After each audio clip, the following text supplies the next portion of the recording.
Gracias a todos por recibirme en sus casas.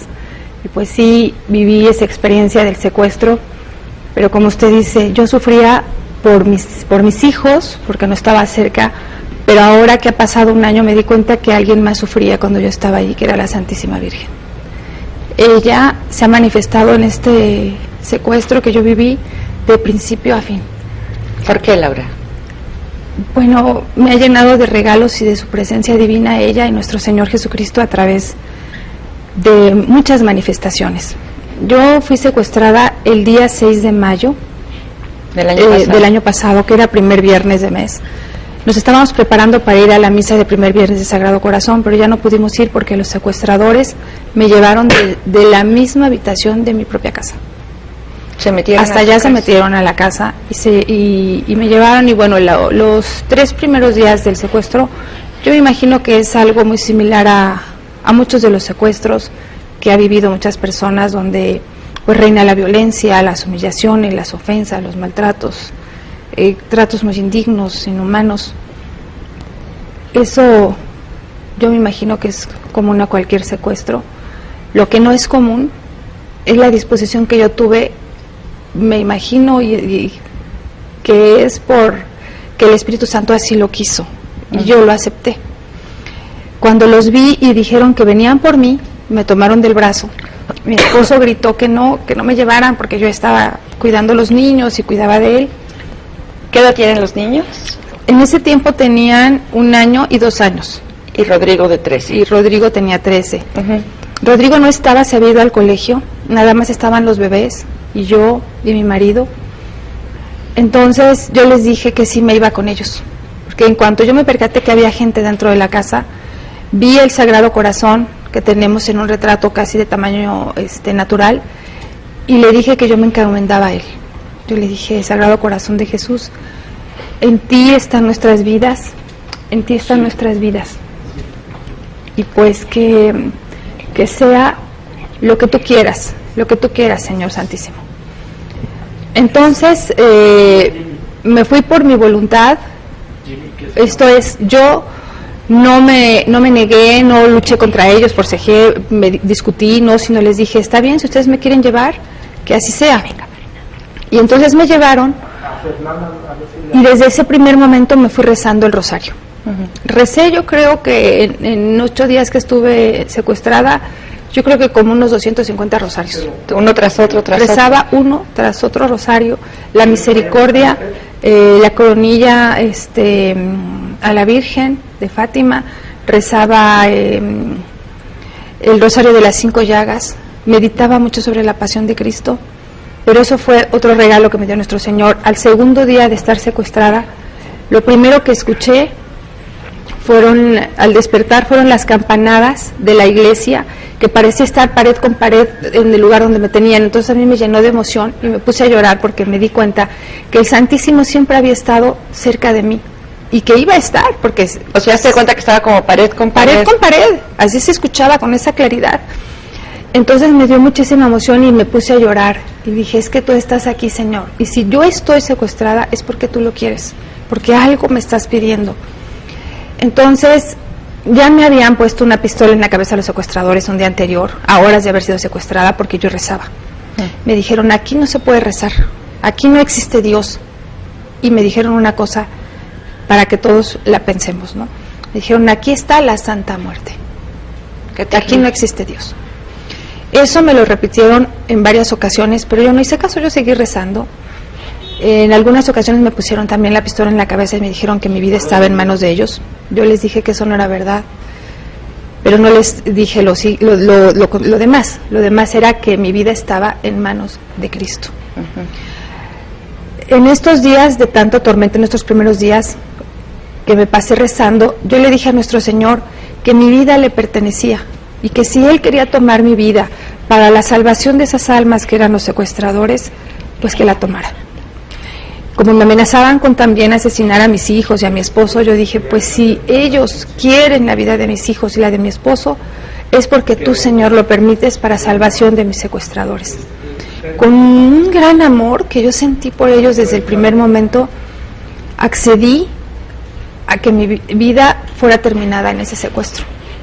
No me dio miedo nunca no regresar al lado de mis hijos, porque ya mi director espiritual, el padre Armando Garza, sacerdote jesuita, me había enseñado que cuando una mamá se retira de sus hijos por la muerte, es porque Dios tiene planeado que ese niño crezca bien, tiene preparado todo, Dios no se equivoca. Entonces yo me acordé de esa enseñanza del padre Garza y dije, si tú no quieres que yo regrese con mis hijos por alguna razón tan grande ha de ser, y yo te ofrezco mi vida por la salvación de estas personas.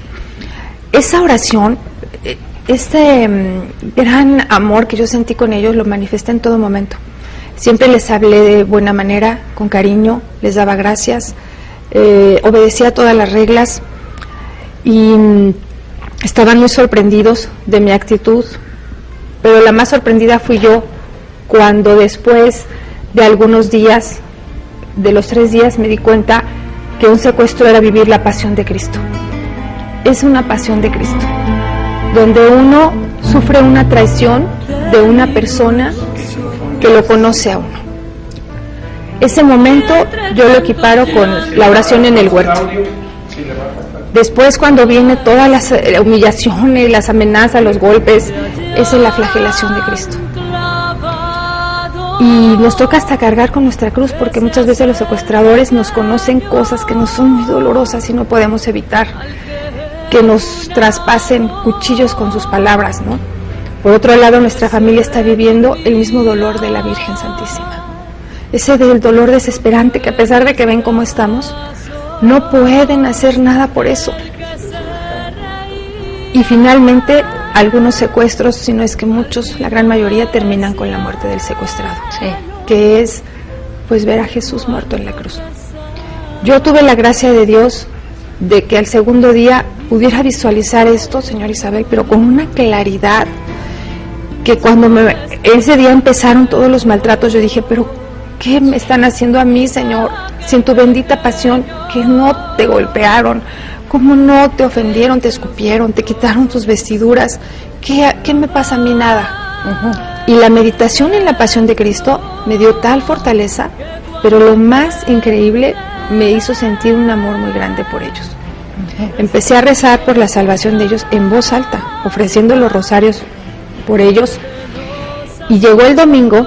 ¿Y cómo decías? O sea, ¿qué decías, por ejemplo? Yo rezaba, yo decía, Señor, te ofrezco este rosario por la salvación de las personas que me tienen ahorita secuestrada. Por ellos te pido, Señor, no permitas que mueran en pecado mortal. Y si mi vida te sirve para salvarlos, toma la que es tuya y te pertenece. Entonces se quedaban muy sorprendidos, pero a mí me salía del corazón.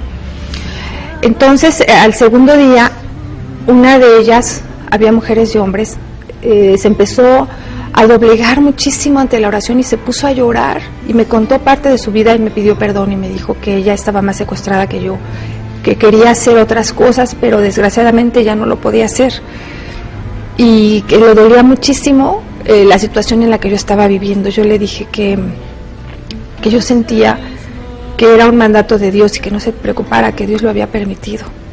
Entonces vi tal deseo de ser otra persona, y con tanto arrepentimiento y hundida en esa inmundicia de esa vida, que yo a ella le llamé María Magdalena. Y desde ese día hasta el último día que estuve ahí, yo le llamé María Magdalena.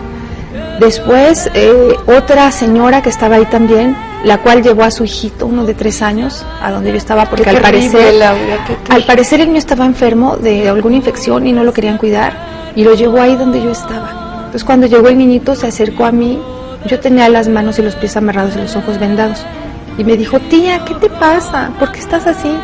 Y le dije que me habían operado de los ojos.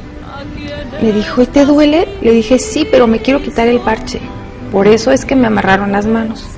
Ay, le dije, y luego, ¿sabes qué? No quiero ir al doctor, por eso me amarraron los pies. Y entonces se quedaba ahí, me platicaba y hasta me acariciaba el niño, ¿no? Para mí, ese fue un gran consuelo, un regalo de Dios, porque yo sentía en ese niño a mis hijos. Claro. Cuando ese niño llegó, yo me di cuenta que era una señal de Cristo. Y después la segunda mujer que empezó a platicar conmigo con una docilidad y una paz fue la mamá de ese niño.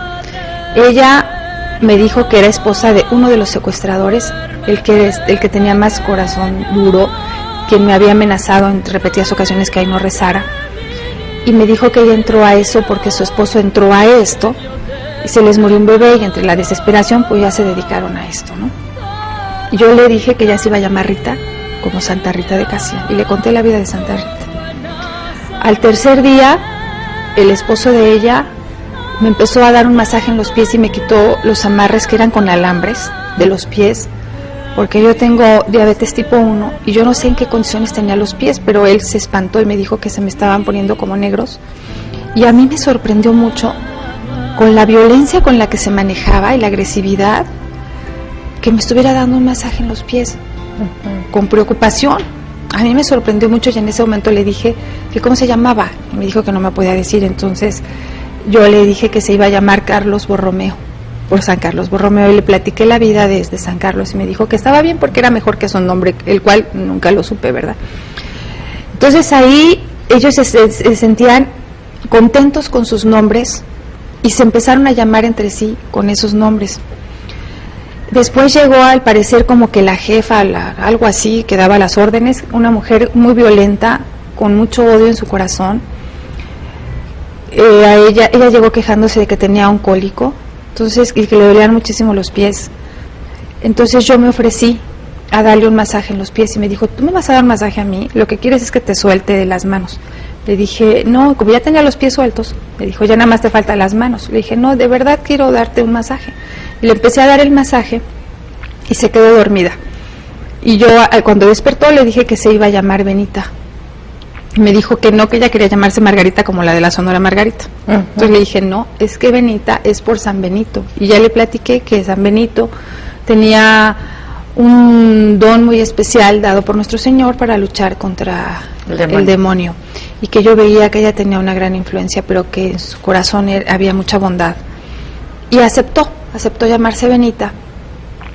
Y ese día era mi cumpleaños, era domingo.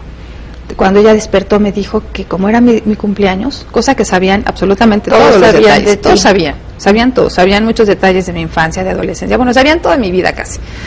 Entonces me dice que quería, que si quería comer algo especial o alguna cosa, y yo les dije que no gastaran en mí, que cualquier cosa estaba bien. Me dijo que me iban a traer un pastel y le dije que pues con la diabetes yo no podía comer dulce, pero insistió y me trajeron un pastel como del tamaño de un pastelillo de esos muy conocido, que tenía unas onditas arriba, un gansito, o unos pingüinos, como un pingüino sí, me trajeron, como unos pingüinos me trajo, y todos se pusieron a comer alrededor mío tostadas de pollo que hicieron, y me dijeron que qué más quería hacer. Entonces yo les dije que quería rezar el rosario. Entonces no dijeron nada, se pusieron en silencio, parecía como que estuvieran rodeándome, así daba la impresión por los sonidos que se escuchaban, y yo empecé a rezar el rosario y se hizo una paz y un silencio que yo pensé que se habían ido. Entonces en la letanía pues guardé silencio y alguien, no sé quién, me dijo que vas en tal, continúa.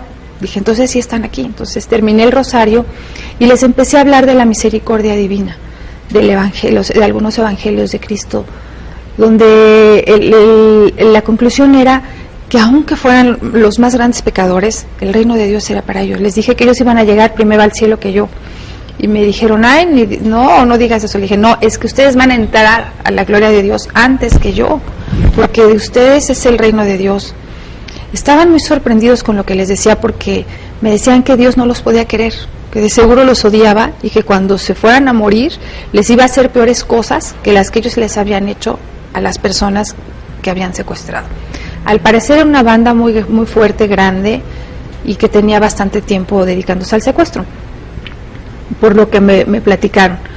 Entonces yo les insistí en que eran hijos de Dios y empezaron a aceptar las palabras. Después unos se quedaron dormidos, empezaron a roncar, otros no sé, se oía un gran silencio, una paz que no se había escuchado en los 3 días del secuestro. Y es la oración, es la oración maravillosa, Isabel, porque cuando salí yo del secuestro, mi familia me platicó que ese domingo, que era día de mi cumpleaños, habían ido a la parroquia de La Esperanza, donde va a ser ahora esta misa, que les voy a contar más adelante, y que habían pedido en misa de 2 de la tarde, que era el momento en que yo estaba con los secuestradores, la misa la habían pedido por mí, y la ofició el párroco, pero antes y después de la misa le dijo a la asamblea que por favor rezaran un Padre Nuestro y una Ave María por una señora, una mamá que estaba secuestrada y que era su cumpleaños. Y toda la asamblea se levantó tanto al principio como al final. Cuando eso sucedía, nosotros estábamos rezando, recibiendo esa gracia de Dios, esa paz en nuestros corazones, ese cambio, y desde ese momento, que era domingo, hasta el jueves en la madrugada que yo estuve con ellos, fueron otras personas. Lo que fue la oración. Cambiaron totalmente. No me volvieron a amarrar los pies ni las manos. Yo me pude haber quitado el parche en cualquier momento, pero yo les dije que yo iba a cumplir con las reglas. Y les dije que las reglas no las ponían ellos, que las ponía Jesús. Yo les dije, si nuestro Señor quiere que yo esté aquí 100 años, aquí voy a estar. Si Dios quiere que salga caminando, saldré caminando. Si Dios quiere que salga en una tumba, saldré, en una bolsa de plástico, en lo que Él quiera. Así voy a salir y así voy a hacer su voluntad. Entonces yo voy a seguir las reglas de Él.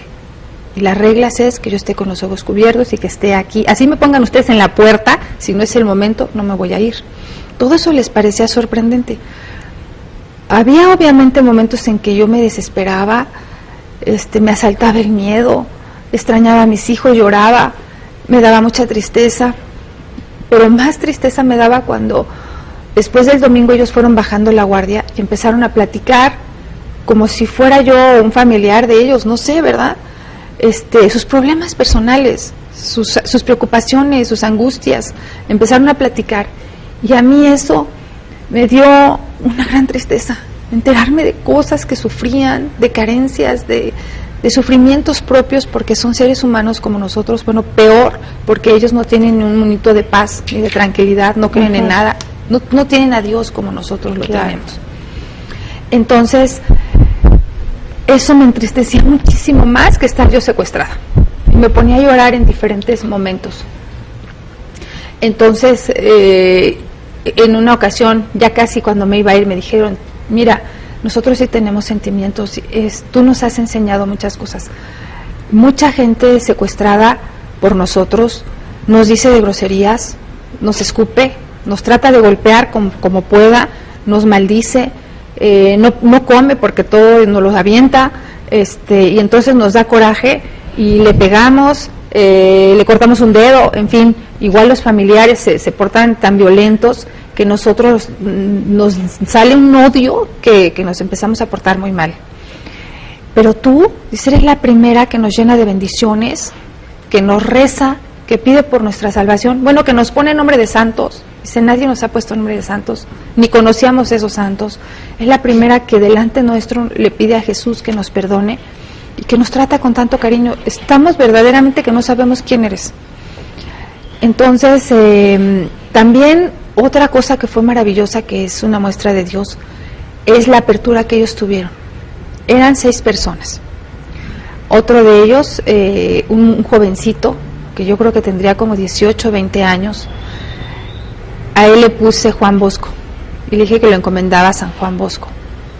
Y había otros 2 que llegaban, uno parece que era el jefe, que nunca pude saber si estaba ahí presente, nada más pude lograr hablar con él por teléfono, y otro que siempre fue muy, muy, muy malvado.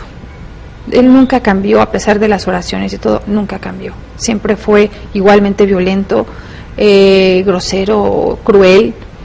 No cambió. Bueno, a esa persona yo le puse Padre Pío, y al jefe de la banda yo le puse Juan Pablo II.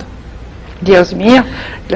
Y le dije que se llamaba Juan Pablo II porque Juan Pablo II había logrado desatar y destrozar hasta las cosas más abominables, y con su oración doblegar corazones muy tiranos. Entonces, bueno, esa señal que le digo, que dio nuestro Señor y la Virgen Santísima, fue en una noche del domingo. Este señor, el más violento, el que me dijo que no rezara, el que me amenazó con la pistola y todas estas cosas, que era papá de ese niñito que estaba ahí, me despertó en la madrugada, no sé qué horas serían, y me empezó a contar su vida, llorando. Me empezó a contar que desde los 12 años se dedicaba a diversas actividades de delincuencia, cómo había asesinado a muchas personas, que era drogadicto, que había vendido drogas y que ahora pues, se dedicaba entre la trata de blancas, las drogas, el secuestro, lo que le cayera, ¿no? El robo de autos, en fin. Pero esa plática me la hacía llorando, señor Isabel, a gritos. O sea, con una desesperación me dijo que por qué a veces sentía placer de matar a las personas y se acordaba los ojos y cómo le pedían y le suplicaban y él sentía alegría.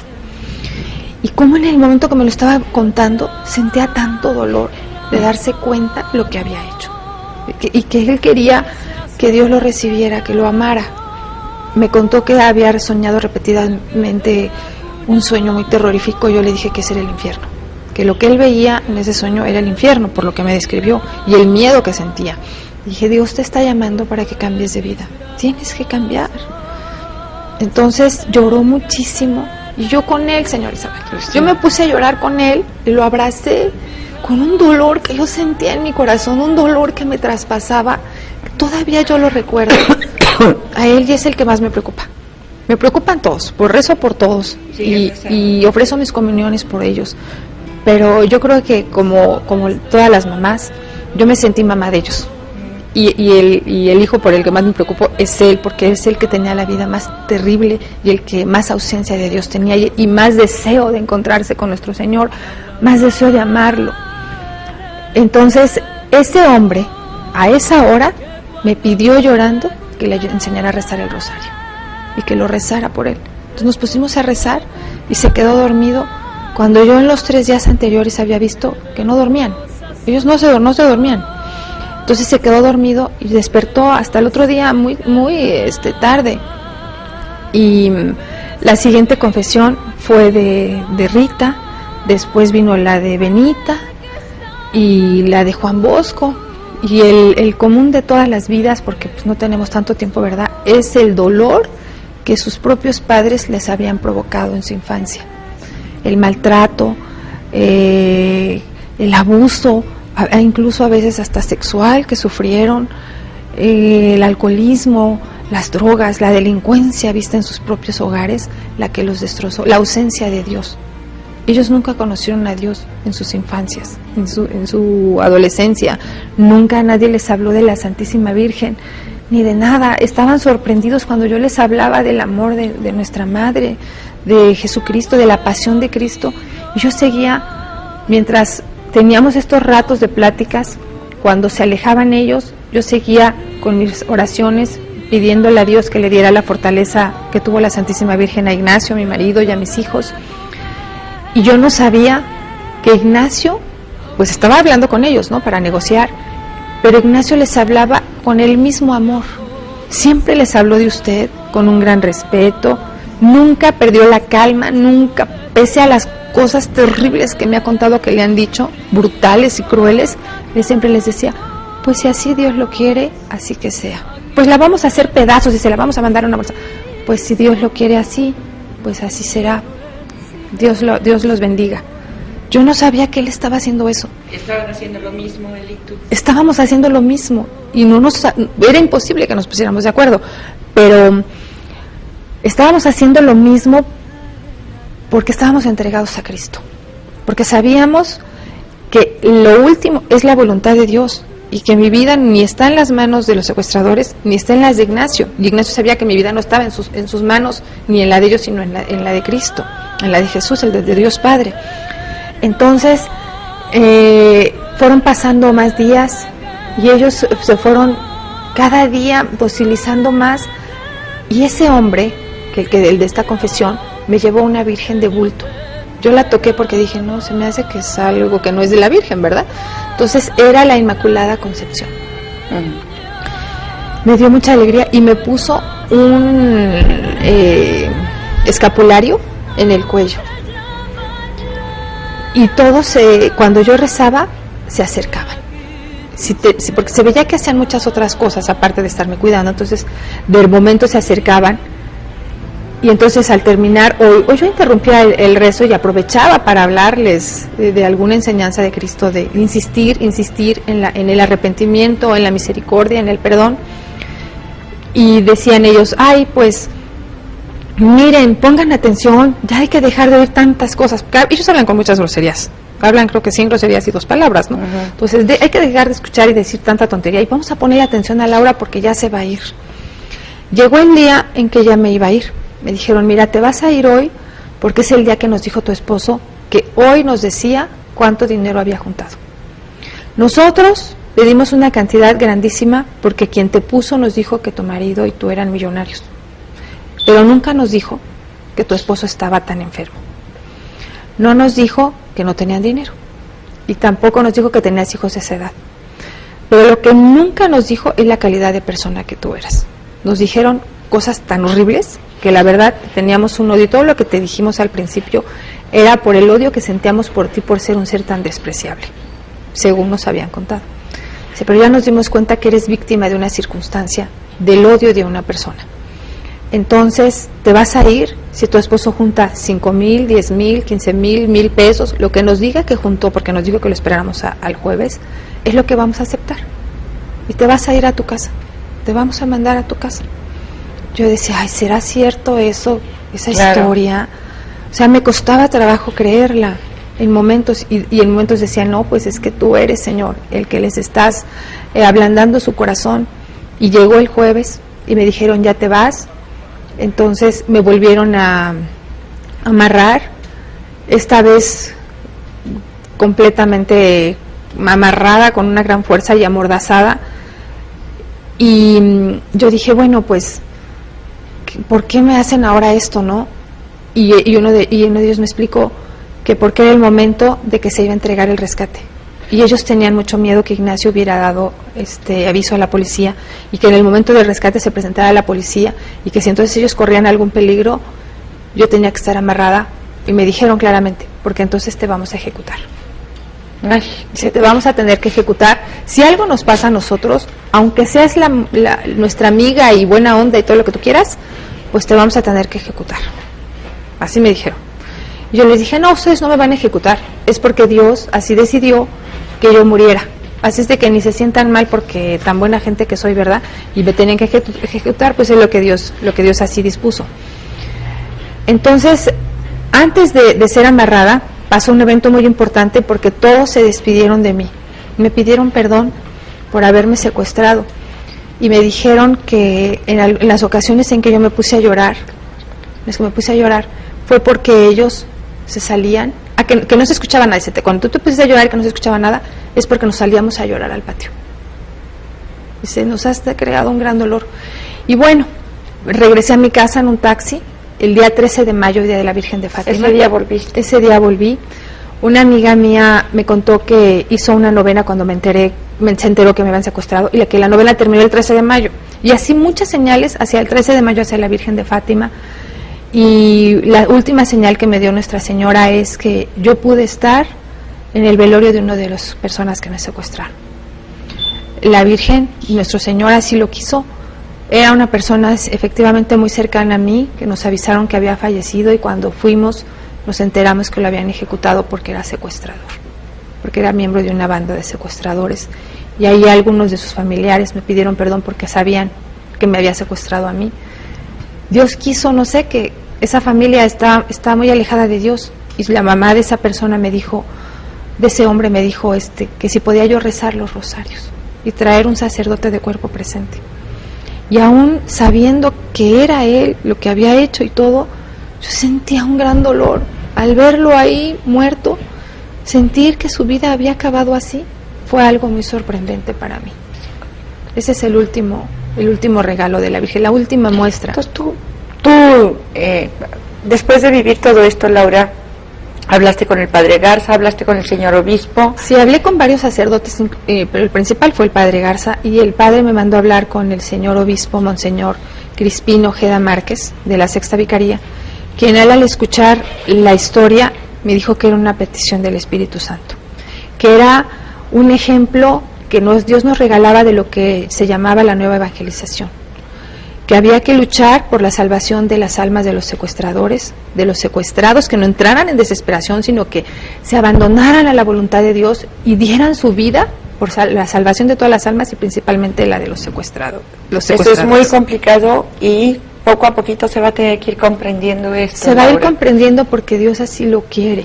Vamos a ver unos carteles, ahora sí podemos ver los carteles, porque esto ya se arranca, el apostolado, así se llama, apostolado por la salvación del alma de los secuestrados. Fíjense, los secuestrados están primero, secuestradores y sus familias, las familias de ambos. Entonces ellos ya están distribuyendo un manual de oraciones que se llama Padre, perdónalos porque no saben lo que hacen.